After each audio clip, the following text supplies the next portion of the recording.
Ito ang buhay Kristiyano ngayon. Babasahin natin at pag-aaralan ang ikawalong kabanata ng Lukas. Basahin natin. Mga babaeng tumutulong kay Jesus. Pagkatapos, nilibot ni Jesus sa mga bayan ng mga nayon ng Galilea. Nangaral siya ng magandang balita tungkol sa paghahari ng Diyos.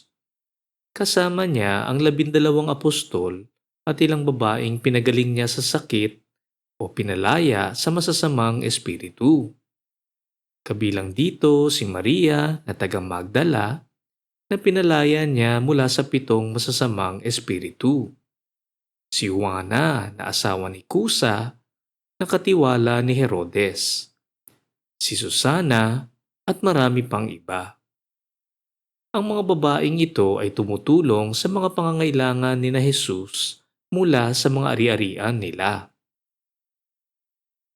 Hindi lamang mga kalalakihan ang makikita sa mga tagasunod ni Jesus.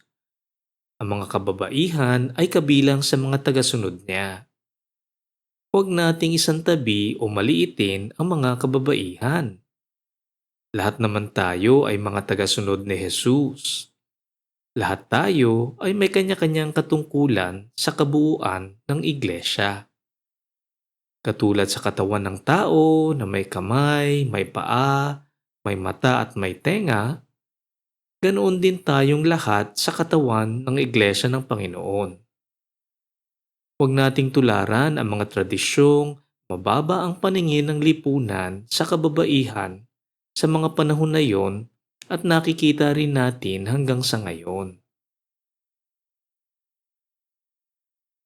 Basahin natin ang talinghaga tungkol sa manghahasik. Isang araw, nagdatingan ang maraming tao mula sa iba't ibang bayan at lumapit kay Jesus. Ikinuwento niya sa kanila ang talinghaga na ito. May isang magsasakang naghasik ng binhi. Sa kanyang paghahasik, may mga binhing nahulog sa tabi ng daan. Natapakan ito ng mga dumadaan at tinuka ng mga ibon. May mga binhi namang nahulog sa mabatong lugar. Tumubo ang mga ito, pero madaling nalanta dahil sa kawalan ng tubig. May mga binhi namang nahulog sa lupang may matitinik na damo. Sabay na tumubo ang mga binhi at mga damo, pero sa bandang huli ay natakpan ng mga damo ang mga tumubong binhi. Ang iba namay nahulog sa mabuting lupa. Tumubo ang mga ito at namunga ng napakarami. Pagkatapos, sinabi ni Jesus, "Kayong mga nakikinig, dapat nyo itong pag-isipan."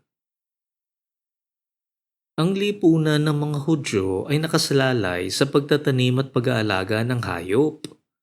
Ang paghasik ng binhi ay isang karaniwang gawain sa buhay ng mga Hudyo. At ito ang ginamit ni Jesus upang magturo sa kanila. Ang paghasik ng binhi ay nagpapatukoy sa salita ng Diyos. At ito ay ipapaliwanag mismo ni Jesus sa mga susunod na talata. Ituloy natin ang pagbabasa. Ang layunin ng mga talinghaga. Tinanong si Jesus ng mga tagasunod niya kung ano ang kahulugan ng talinghaga na yon. Sumagot si Jesus, "Ipinagkaloob sa inyo na malaman ang mga lihim tungkol sa paghahari ng Diyos. Ngunit sa iba'y ipinapahayag ito sa pamamagitan ng talinghaga, upang tumingin man sila'y hindi makakakita at makinig man sila'y hindi makaunawa." Nang isinalaysay ni Jesus ang talinghaga ng paghahasik, mayroon itong mas malalim na pagsasalarawan. Ang karaniwang gawain ay nagkakaroon ng mas mahalagang aral para sa mga tagasunod ni Jesus. Matatanong natin, ganito nga ba na tinatago sa atin ang mga turo ni Jesus? Kapatid, sa totoo lang, ang mga turo ni Jesus ay pinag-isipan, pinagdebatihan, sinuri, sinuyod, at maaaring mabasa at marinig sa mga panahon ngayon. Napakaraming nagtuturo at naglalathala, may mga sumusulat ng libro, gumagawa ng mga aralin at nababasa at naririnig. Sa internet nga lamang, napakaraming pagpipilian sa mga mahuhusay at tapat na tagapagturo. Kaya naman, hindi na natin masasabi na may lihim pang itinuturo si Jesus sa atin. Marami ang may alam sa mga turo ni Jesus. Ngunit, mali naman ang kanilang pagkakaintindi. Katulad ito sa nangyari sa mga Pariseyo at tagapagturo ng kautusan. At ang talagang nakakalungkot dito ay sila ang mga nakatalagang magturo sa mga Hudyo. Kung sila na dapat magturo ay di nakakaintindi, ano naman kaya ang maituturo nila sa mga tao? Ang isa pang tinutukoy ni Jesus dito ay ang mga taong nakakaalam ng kanyang turo, ngunit hindi naman isinasabuhay. Kung magbibigay tayo ng halimbawa, tinuturuan tayong magbigay sa mga nangangailangan, ngunit walang saysay ang turong ito kung di tayo magbabahagi sa ating kapwa. Tinuturuan tayong magpatawad, ngunit walang saysay ito kung hindi natin mapatawad ang mga nagkakasala sa atin. Ito ang tinutukoy sa sinabing, tumingin man ay hindi makakakita, makinig man ay di makakaunawa. Sa ating buhay Kristiyano ngayon, ang mga turo at aral na ipinamamahagi sa atin ay dapat magtanim sa ating puso. Nang sa ganun ay magbunga ito at makita sa ating pamumuhay. Ang pagsasabuhay na ito ang pagpapatunay ng ating pananampalataya kay Jesus.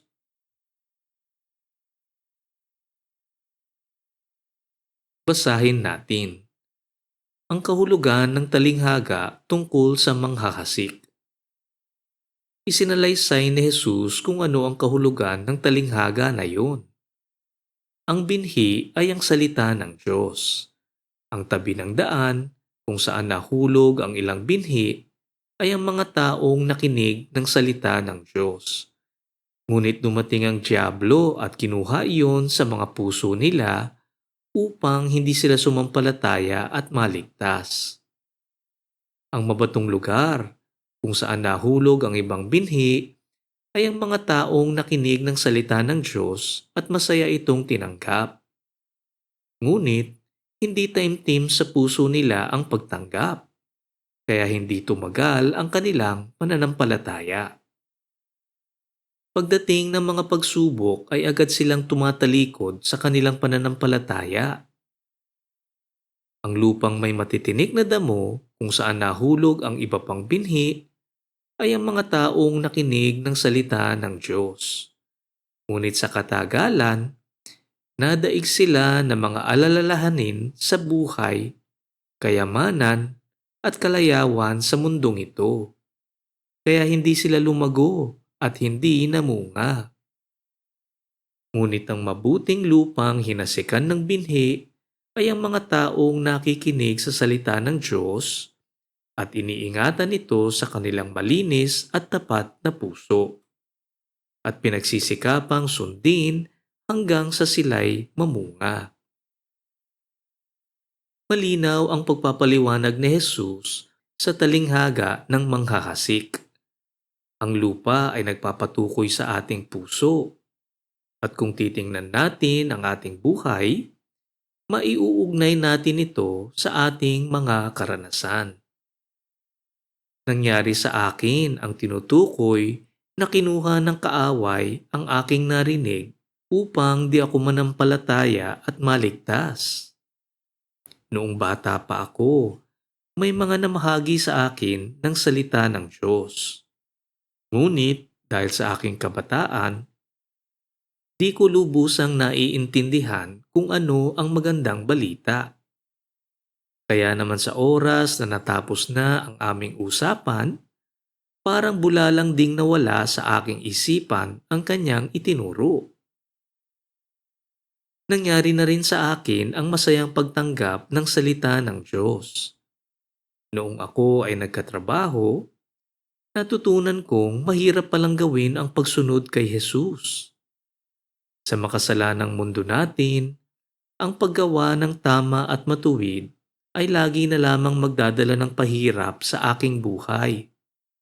Madalas nga, nakikita natin na kung sino pa ang gumagawa ng tama ay siya pang naiipit na pagbibintangan, napapasama, at nananaig sa akin ang pag-iisip na bakit ko naman pahihirapan ang aking sarili. Kaya naman sa kalaunan, di ko makayanang manatili sa daang matuwid. Sa aking karanasan, dumating din ang panahon ng pagtutukso ng mundo. At dahil hindi matatag ang aking pananampalataya, ako ay palaging nadadapa. Nalulung ako sa kamunduhan dahil mas binigyan ko ng halaga ang panandaliang kasiyahan at kung ano ang madaling gawin para sa sarili. Sadyang mahirap sumunod at mamuhay sa kalooban ng Diyos. Matatanong kita, kapatid, ganito rin ba ang iyong karanasan? Alalahanin natin ang hikayat ni Jesus sa ating mga tagasunod. Alagaan natin ang binhing tinanim sa ating puso at pagsikapang ito ay magbunga. Tandaan natin, ang pananampalatayang walang bunga ay walang halaga. Basahin natin ang aral mula sa ilaw. Sinabi pa ni Jesus, walang taong nagsisindi ng ilaw at pagkatapos ay tatakpan ng palayok o ilalagay sa ilalim ng higaan. Sa halip, inilalagay ang ilaw sa patungan para magbigay liwanag sa lahat ng pumapasok sa bahay. Ganoon din naman, walang natatagong hindi mahahayag at walang lihim na hindi malalaman at mabubunyag. Kaya makinig kayong mabuti sa sinasabi ko. Dahil ang taong sumusunod sa narinig niyang katotohanan ay bibigyan pa ng pangunawa. Ngunit ang taong hindi sumusunod sa katotohanan, kahit ang inaakala niyang nauunawaan niya, ay kukunin pa sa kanya. Bilang patuloy sa talinghaga ng manghahasik, pagsikapan natin na ang ating pananampalataya ay magbunga. At ang bunga na tinutukoy dito ang siyang dapat makita sa ating pamumuhay sa mundo. Huwag nating itago ang magandang balita sa ating puso. Ipakita natin sa mundo ang tamang pamumuhay ng isang tagasunod. Tingnan mo lang ang nangyayari sa buhay natin. Di ba't kahanga-hanga ang mga taong tapat makitungo sa ibang tao? Gusto nating makasama ang mga taong mapagkumbaba. Lumalapit tayo sa mga taong matulungin. Kapag may dinadala tayong problema sa ating puso at isipan, hindi ba't ang hinahanap natin ay yung taong marunong makinig at magbigay ng tamang payo? Ito ang ibig sabihin ng maging ilaw sa mundo na nagbibigay liwanag sa lahat. At sa ganitong paraan, maipapakita natin ang pagmamahal ni Jesus sa ating kapwa. Kapatid, alamin lamang natin na kung ano ang nilalaman ng ating puso ay makikita rin sa ating pamumuhay. Kung ang ating puso ay nasa kalooban ng Diyos, makikita ito at hindi maikakaila. Ngunit kung wala sa ating puso ang kalooban ng Diyos, makikita din ito at di rin maikakaila. Totoo ang nabasa natin sa nakaraang kabanata. Kung ano ang puno, ay siya ang bunga. Kapatid, huwag nating kalimutan ang turo ni Jesus dito. Sa ating pagsisikap sa pagsunod sa Kanya, bibigyan niya tayo ng karagdagang pangunawa. Sa aking patuloy na pagbabasa ng salita ng Diyos, nangyayari na mayroon akong hindi lubusang maiintindihan. Kalaunan, tinutulungan ako ng banal na espiritu na lubusang maintindihan ito. Sa aking patuloy na pagsunod sa aking buhay, napapansin ko rin na paunti ng paunti ang aking pagkakadapa sa panunukso. Nung minsan, hindi ko mapigilan ang aking sarili. Ngunit kalaunan ay nabiyayaan ako ng pasensya at pagtitimpi, pagpipigil sa sarili at disiplina. Huwag nating isipin na sa isang iglap, ang ating pamumuhay ay biglang magbabago at hindi na tayo magkakasala. Hindi nangyayari yan, kapatid. Ang ating pagpapabanal ay ating pagdaraanan sa ating buong buhay. Huwag tayong mainip, patuloy tayong manalig. Daanin natin sa panalangin. Umasa tayo kay Jesus. Basahin natin. Ang ina at mga kapatid ni Jesus. Ngayon, pinuntahan si Jesus ng kanyang ina at mga kapatid. Pero hindi sila makalapit sa kanya dahil sa dami ng tao. Kaya may nagsabi kay Jesus, "Nasa labas po ang inyong ina at mga kapatid at gusto kayong makita." Sumagot si Jesus, "Ang mga nakikinig at sumusunod sa salita ng Diyos, ang siya kong ina at mga kapatid." Sa ating buhay, di ba't ang ating pamilya ang mga pinakamahalagang tao? Tinuturo dito ni Jesus na ganito ang turing niya sa mga taong sumusunod sa kalooban ng Diyos. Karagdagang turo niya dito para sa atin ay mas mahalaga ang ating pagsunod sa kalooban ng Diyos kaysa sa pagmamahal natin sa ating pamilya. Pagpapatunay lamang ito sa pinakadakilang utos sa salita ng Diyos. Mahalin natin ang Diyos Ama ng buong puso, isipan, kaluluwa at lakas. Gaano man kahalaga ang ating pagmamahal sa ating pamilya, hindi ito maaaring maging higit pa sa ating pagmamahal sa Diyos Ama. Sa ating buhay Kristiyano ngayon, marami sa atin ay hinuhubog ang ating buhay sa ating mga mahal sa buhay. At marami sa atin ay mas binibigyang halaga ang sasabihin ng ating mga mahal sa buhay kaysa sa paghahatol ng Diyos. Mahirap kasing harapin ang mga maling pamumuhay ng ating mga mahal sa buhay. Marami ay nangungunsinti sa kanila dahil sa takot na lumayo ang mga ito sa atin. Kaya ang nangyayari, tinatanggap natin ang maling pag-uugali, maling paniniwala, maling pamumuhay, para lamang hindi sila lumayo sa atin. Mag-ingat tayo, kapatid. Ang ating pananampalataya at pagsunod sa Diyos ang dapat manguna sa ating buhay. Basahin natin. Pinatigil ni Jesus ang malakas na hangin at alon.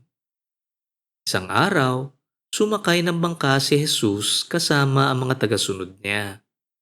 Sinabi niya sa kanila, tumawid tayo sa kabila ng lawa. At ganun nga ang ginawa nila.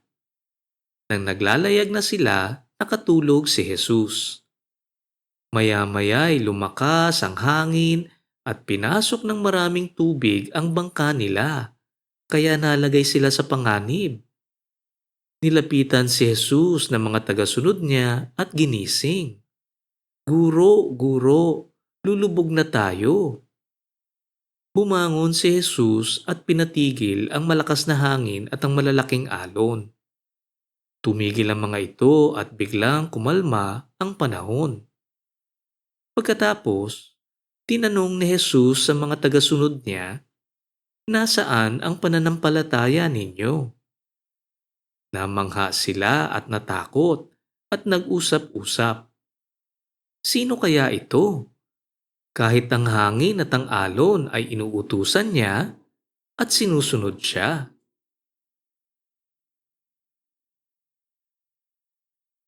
Ang utos ni Jesus sa kanilang paglalayag ay maihahambing natin sa ating buhay bilang tagasunod ni Jesus. At ang mga malakas na hangin at alon ay maihahalin tulad naman natin sa inaasahang pagdating ng mga dagok at hagupit sa ating buhay. Kapag nangyari ito, di ba't tayong lahat ay nagkakaroon ng pag-aalinlangan at pagdududa? Hinihikayat tayo ni Jesus na patuloy tayong manalig, maging matatag sa ating paniniwala. Ituloy natin ang pagsunod sa kalooban ng Diyos at nawa ay magbunga tayo ng patuloy na katatagan. Tandaan natin ang aral ng talinghaga ng manghahasik. Sa ating nabasa, isang utos lamang ni Jesus ay tumigil na kaagad ang malakas na hangin at malalaking alon. Nagpakita lamang ito ng kapangyarihan ni Jesus. Kung kayang patigilin ni Jesus ang hangin at alon, ganoon din sa mga paghihirap na ating pinagdadaanan. Ganito ang dapat nating pagkilala kay Jesus. Bilang tagapagligtas na maaaring magpatawad ng kasalanan, bilang Panginoon na kayang patigilin ang hangin at alon, at tanggalin ang ating mga pagsubok sa buhay. Huwag nating masamain kapag tayo ay dumadaan sa mga pagsubok sapagkat ito ay kalooban ng Diyos. Marami sa atin ay tinatalikuran si Jesus sa pagdating ng paghihirap. Ngunit ang mangilan naman sa atin ay nananatiling matatag. At lubos ang kagalakan ng isang taong napatunayang matatag ang kanyang pananampalataya. Kapatid, ang totoong pananampalataya ay higit pa ang halaga sa ginto. Basahin natin. Pinagaling ni Jesus ang taong sinaniban ng masamang espiritu. Nagpatuloy sila sa paglalayag hanggang sa makarating sila sa lupain ng mga Geraseno na katapat ng Galilea. Pagkababa ni Jesus sa bangka, sinalubong siya ng isang lalaking taga roon na sinasaniban ng masasamang espiritu. Matagal na itong walang suot na damit at ayaw tumira sa bahay kundi sa mga kuwebang libingan. Nang makita niya si Jesus, sumigaw siya at lumuhod sa harapan ni Jesus. At sinabi niya ng malakas, "Ano ang pakialam mo sa akin, Jesus na anak ng kataas-taasang Diyos? Nakikiusap ako sa iyo, huwag mo akong pahirapan." Sinabi niya ito dahil inutusan ni Jesus na lumabas ang masamang espiritu sa kanya. Matagal na siyang sinasaniban nito. At kahit tinatalian siya ng kadena sa kamay at paa at binabantayan, nilalagot niya ang kadena at pinapapunta siya ng demonyo sa ilang. Nagpapakita ito ng totoong katauhan ni Jesus at ang kapangyarihan niya sa masasamang espiritu. Sa ating mundo ngayon, masasabi natin na ang lalaking sinasaniban ay wala sa tamang pag-iisip at hindi namumuhay ng tama. Siya ay napapahirapan at hindi siya makawala sa hawak ng mga masasamang espiritu. Ituloy natin ang pagbabasa. Tinanong siya ni Jesus, "Ano ang pangalan mo?" Sagot niya, "Kawan." dahil maraming masamang espiritu ang pumasok sa kanya. Nagmakaawa ang masasamang espiritu kay Jesus na huwag silang papuntahin sa kailaliman at parusahan doon. Sa di kalayuan ay may malaking kawan ng mga baboy na nanginginain sa gilid ng burol. Nagmakaawa ang masasamang espiritu kay Jesus na payagan silang pumasok sa mga baboy at pinayagan naman sila ni Jesus. Kaya lumabas ang masasamang espiritu sa lalaki at pumasok sa mga baboy. Nagtakbuhan ang mga baboy pababa ng burol, nagtuloy-tuloy sa lawa at nalunod. Sa ating patuloy na pag-aaral, nalaman natin na si Jesus ang tagapagligtas. Nalaman natin na siya rin ay Panginoon. At dito, nalaman natin na mayroon din siyang kapangyarihang parusahan ang mga masasamang espiritu. Kinilala ng masasamang espiritu ang kapangyarihan ni Jesus nang magmakaawa sila dito. At dahil hindi pa napapanahon ang darating na araw ng paghahatol, pinayagan ni Jesus na pumasok sila sa baboy at tuluyang nalunod. Basahin natin.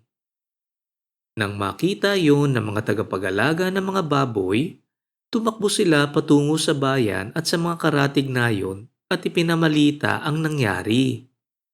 Kaya pumunta roon ang mga tao para tingnan ang nangyari. Pagdating nila kay Jesus, nakita nila ang taong sinaniban dati ng masasamang espiritu na nakaupo sa paanan ni Jesus. Nakadamit at matinuna ang pag-iisip. At natakot ang mga tao. Ikinwento sa kanila ng mga nakakita kung paano gumaling ang lalaking sinaniban ng masasamang espiritu. Nakiusap ang lahat ng Geraseno kay Jesus na umalis sa kanilang bayan dahil takot na takot sila. Kaya muling sumakay si Jesus sa bangka upang bumalik sa pinanggalingan niya.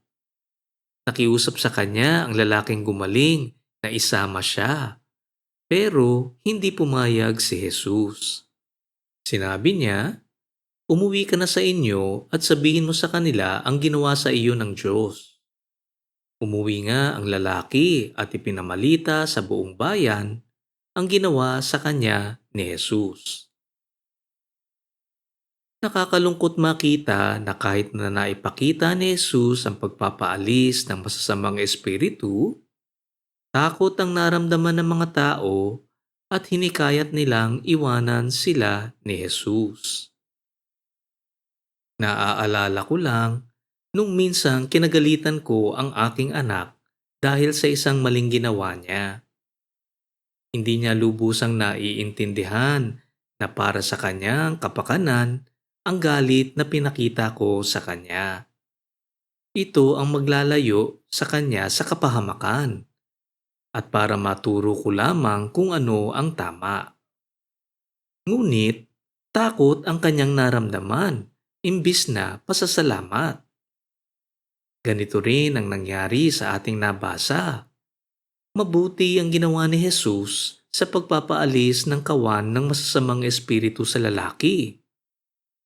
Ngunit dahil hindi nila kinilala si Jesus bilang tagapagligtas, takot ang kanilang naramdaman imbis na tuwa at pasasalamat.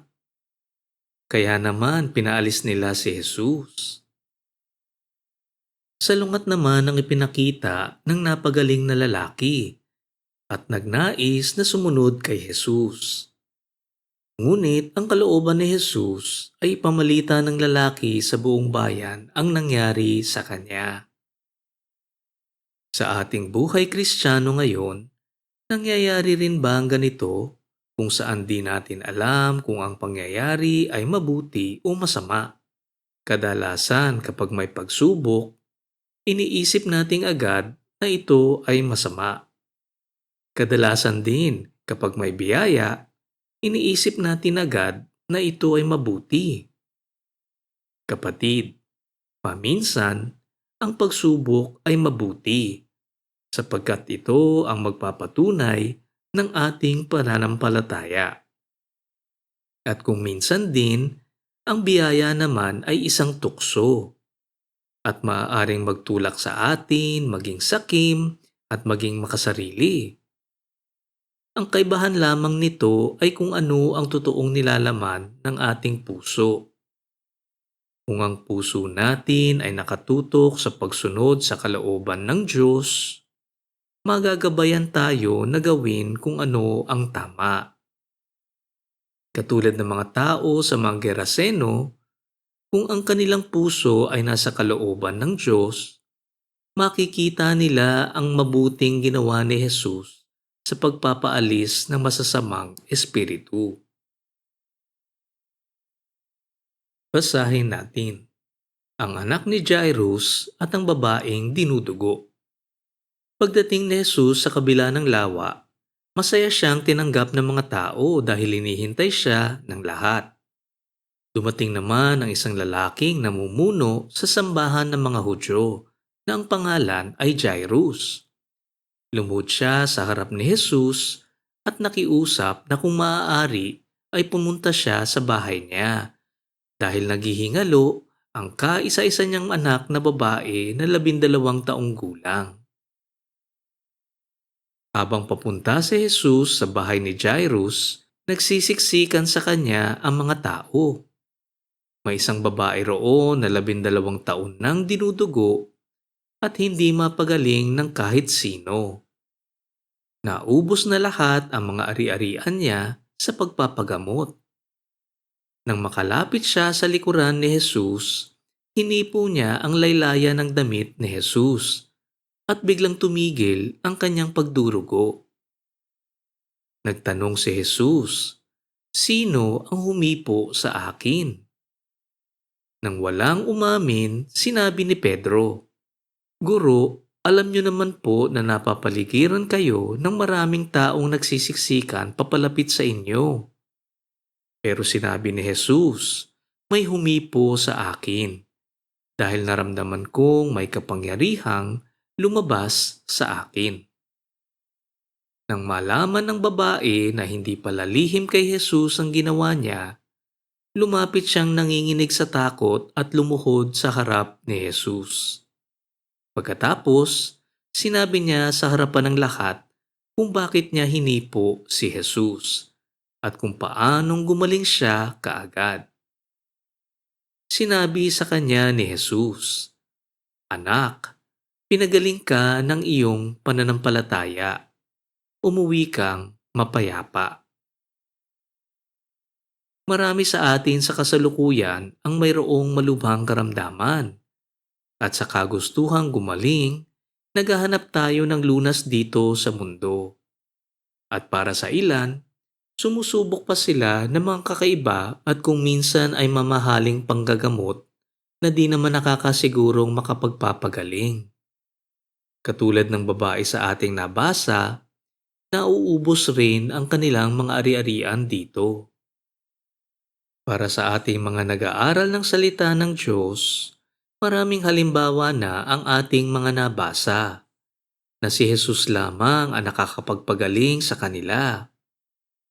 Mga bulag na nakakakita, mga bingi na nakakarinig, mga lumpong nakakalakad, mga ketongin na gumagaling.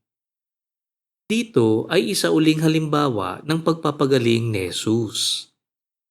Ngunit ang babae ay humipo sa kanya nang hindi niya alam at gumaling.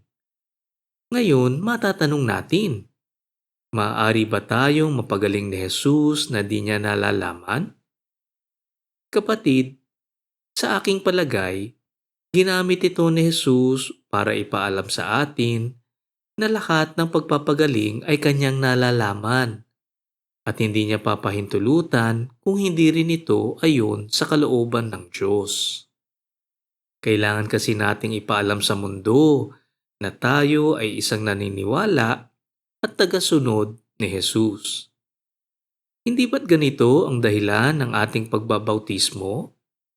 Ang pagbabautismo ay pagpapatunay sa buong mundo na tayo ay isang naniniwala at sumusunod sa mga kautusan ni Jesus. Tulad ng napag-aralan natin kanina, walang itinatago na patuloy na malilihim. Kaya naman kung tayo ay naniniwala, ipaalam natin ito sa mundo. Matatanong natin kung paano natin nasabi na naniniwala ang babae. Ito ay sapagkat sinabi ni Jesus na ang kanyang pananampalataya ang nagpagaling sa kanya. Sa ating buhay Kristiyano ngayon, huwag nating isipin na ang ating pagiging Kristiyano ay maaari nating gawin ng palihim. Bilang pagpapatuloy sa tinuturo sa nakaraang talata, kailangan nating gawing ilaw ang ating buhay para sa mundo. Huwag nating ikahiya at itago ang ating paniniwala kay Jesus. Wala tayong maililihim sa Kanya. Basahin natin. Habang kausap pa ni Jesus ang babae, dumating ang isang lalaki galing sa bahay ni Jairus. Sinabi niya kay Jairus, "Patay na po ang anak ninyo. Huwag niyo nang abalahin ang guro." Nang marinig yun ni Jesus, sinabi niya kay Jairus, "Huwag kang matakot. Manampalataya ka lang at mabubuhay siyang muli." Pagdating nila sa bahay, wala siyang pinayagang sumama sa loob maliban kina Pedro, Santiago at Juan at ang mga magulang ng bata. Nag-iiyakan ang mga taong naroroon. Kaya sinabi ni Jesus sa kanila, "Huwag kayong umiyak. Hindi patay ang bata kundi natutulog lang." Pinagtawanan nila si Jesus dahil alam nilang patay na ang bata. Pero hinawakan ni Jesus ang kamay ng bata at sinabi sa kanya, "Nene, bumangon ka." At noon din ay bumalik ang kanyang espiritu at bumangon siya agad. At iniutos ni Jesus na pakainin ang bata. Labis na namangha ang mga magulang ng bata, pero pinagbilinan sila ni Jesus na huwag sabihin kanino man ang nangyari. Kapatid, katulad sa mga taong pinagtawanan si Jesus, sadyang ganito ang mundong ginagalawan natin ngayon. Makikita natin sa ating nabasa kung sino ang totoong naniniwala at hindi. Tanungin natin ang ating mga sarili kung tayo ay totoo ngang naniniwala. Marami ang hindi naniniwala at marami silang mga paratang paukol sa salita ng Diyos. Marami ang nagdududa kay Jesus at sa kanyang mga ginawa. Marami ang nagdududa sa mga turo niya ukol sa araw ng paghahatol, sa kaparusahan sa kasalanan, kung totoo ang impyerno o hindi. Huwag tayong mag-alinlangan sa mga batikos ng mundo. Pagtibayin natin ang ating pananampalataya at magtiwala tayo na di pababayaan ng Diyos Ama na mapabulaanan ang kanyang salita. Bakit kaya ayaw paalam ni Jesus ang kanyang pagpapagaling at pagbubuhay sa namatay? Kapatid, ito ay isang misteryo para sa akin. Wala akong maibibigay na paliwanag, ngunit nagtitiwala akong may dahilan ang sinabing ito ng Panginoong Hesus. Malamang ay tulad ng marami pang mga bagay na nabasa natin, ito ay isa sa mga maiintindihan lamang natin sa kalaunan. Ang pagbuhay ng patay dito ay pagpapatunay sa kapangyarihan ni Jesus bilang tagapagligtas. At ito ay nagpapahiwatig lamang sa lahat ng mabubuhay sa pagdating ng araw ng paghahatol, sa pamamagitan ng kanyang kamatayan sa krus. Manalangin tayo. Diyos Ama, buksan ninyo ang aming puso at isipan at tulungan nyo kaming maintindihan at isabuhay ang aming napag-aralan ngayon. Nananalangin kami sa ngalan ni Jesus. Amen. Dito nagtatapos ang ating pag-aaral sa ikawalong kabanata ng Lukas. Ugaliin natin ang pagbabasa ng salita ng Diyos. Nandito ang mga salitang nagbibigay ng buhay na walang hanggan. Ito ang buhay Kristiyano ngayon.